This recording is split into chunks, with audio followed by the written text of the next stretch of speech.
Minimum support price, न्यूनतम समर्थन मूल्य, न्यूनतम समर्थन मूल्य, नाम सुना आप लोगों ने? एमएसपी होता क्या है?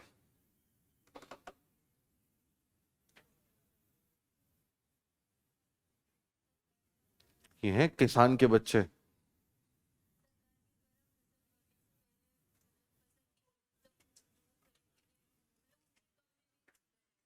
तो ये कौन जारी करता है, सरकार या मंडियां?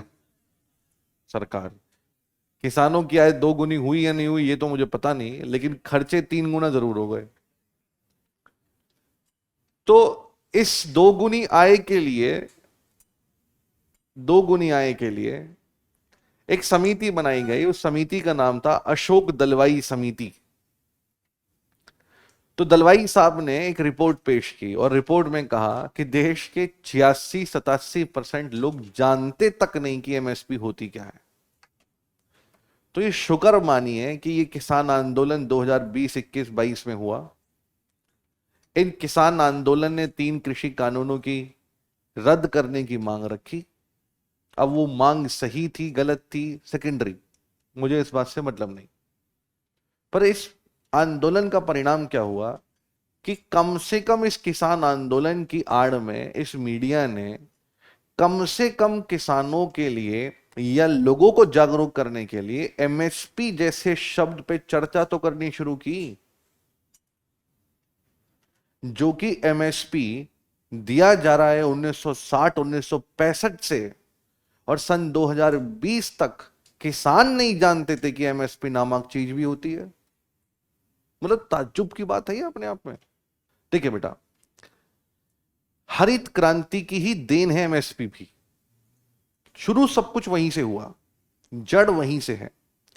जब देश में किसानों ने गेहूं और चावल की फसलों की खेती शुरू कर दी तो किसानों के मन में एक दुविधा थी कि हम गेहूं और चावल बो तो रहे हैं, लेकिन देश के लोगों की क्षमता है कि वो हमारे गेहूं और चावल को खरीदे?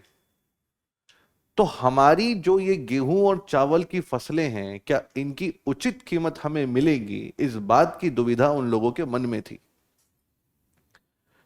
तो उस समय की सरकार ने एक इमरजेंसी मेडिसिन के रूप में, अर्थात एक ऐसी परिस्थिति के रूप में कि यहां पर हमें किसानों को प्रोत्साहित करना है कि वो अधिक से अधिक उत्पादन करें, इसीलिए पंजाब हरियाणा के किसानों को, पश्चिमी उत्तर प्रदेश के किसानों को एमएसपी का आश्वासन दिया गया। मतलब कि तुम जो फसल बोगे उसकी बुआई से पहले ही हम उस फसल की कीमत तय कर देंगे। कीमत तय करने के बाद आप उस फसल को बोइए, काटिए, मंडी में बेचिए। अगर आपको लगता है कि उस फसल से कम कीमत आपको मिल रही है तो उस फसल को मत बेचिए। हम आपको कम से कम उतनी कीमत तो दे देंगे जितनी हमने आपकी बुआई से पहले जारी की थी। तो ये उस समय की बातें थी जिस समय पर हरित क्रांति जैसी चीजें हमारे देश में तेजी से फैल रही थी, और सिर्फ 2 फसलों के लिए एमएसपी जारी किया जाता था, दैट इज फॉर गेहूं और चावल। और खरीद सिर्फ 2 जगहों से होती थी, एक पंजाब और एक हरियाणा। वहां की मंडियां मजबूत थी, वहां की एपीएमसी मजबूत थी, और वहां के किसानों ने गेहूं और चावल की बम्पर उत्पादन फसलें बोई। बहुत फायदा हुआ वहां के किसानों को, बहुत फायदा। धीरे धीरे धीरे धीरे धीरे धीरे और क्षेत्रों में कृषि जोर पकड़ने लगी और राजनीति उस कृषि से जोड़ दी गई। अब एक मंत्री जी आए राजस्थान में और बोले कि भाई और बहनों हमें वोट दीजिए। तो राजस्थान के कुछ पढ़े लिखे लोगों ने कहा, अरे क्या मंत्री जी आपको किस बात का वोट दें, आप हमारे लिए तो काम ही नहीं कर रहे हैं। फिर बाबूजी बताइए क्या काम करें? आप मंत्री बनने के बाद अगर सरसों को एमएसपी में जोड़ दें और बाजरे को एमएसपी में जोड़ दें तो हम कहें कि कुछ काम किया है आपने हमारे लिए? फिर हाँ पक्का वादा निभाएगा आपका ये चेला, इस बार वोट दीजिए, हम आपको आपके अपने वादों पे खड़ा उतर के दिखाएंगे।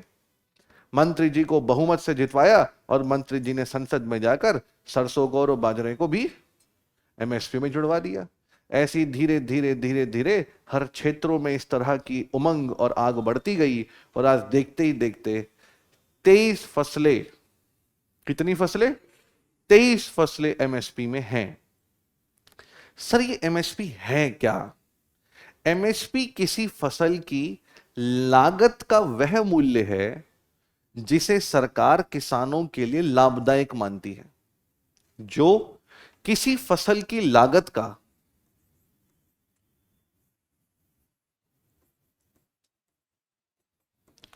फसल की लागत का कम से कम 50% अधिक होता है। किसी फसल की लागत का कम से कम 50% अधिक होता है। अर्थात अगर किसी फसल की लागत 100 रुपए है तो उसका एमएसपी होगा 150 रुपए। इसका मतलब है सरकार कहती है कि कम से कम इस फसल की बाजार में कीमत 150 रुपए होनी चाहिए। अगर 150 से कम है तो मत बेचिए, 150 पे तो हम ही खरीद लेंगे, और अगर 150 से ज्यादा है तो आप बाजार में बेचिए। एमएसपी वो कीमत है जिसे सरकार किसी भी फसल की बुआई के मौसम से पहले रबी और खरीफ वर्ष में 2 बार जारी करती है, ताकि वह किसानों को बता सके कि कौन सी फसल की डिमांड बढ़ने वाली है, कौन सी फसल उसे बोनी चाहिए और कौन सी फसल बोने से किसान को ज्यादा फायदा होगा। उस बिहाफ पर सरकार वर्ष में 2 बार एमएसपी जारी करती है 23 फसलों की। उन 23 फसलों की एमएसपी जारी करने के बाद किसान निर्णय करते हैं कि उसे कौन सी फसल बोनी है और कौन सी नहीं। क्लियर है? यहां तक समझ आ गई? किसी की एमएसपी अगर सरकार बढ़ा रही है तो क्या लगता है आप लोगों को कि क्या सरकार उसके उत्पादन को बढ़ाना चाहती है या कम करना चाहती है? बढ़ाना चाहती है।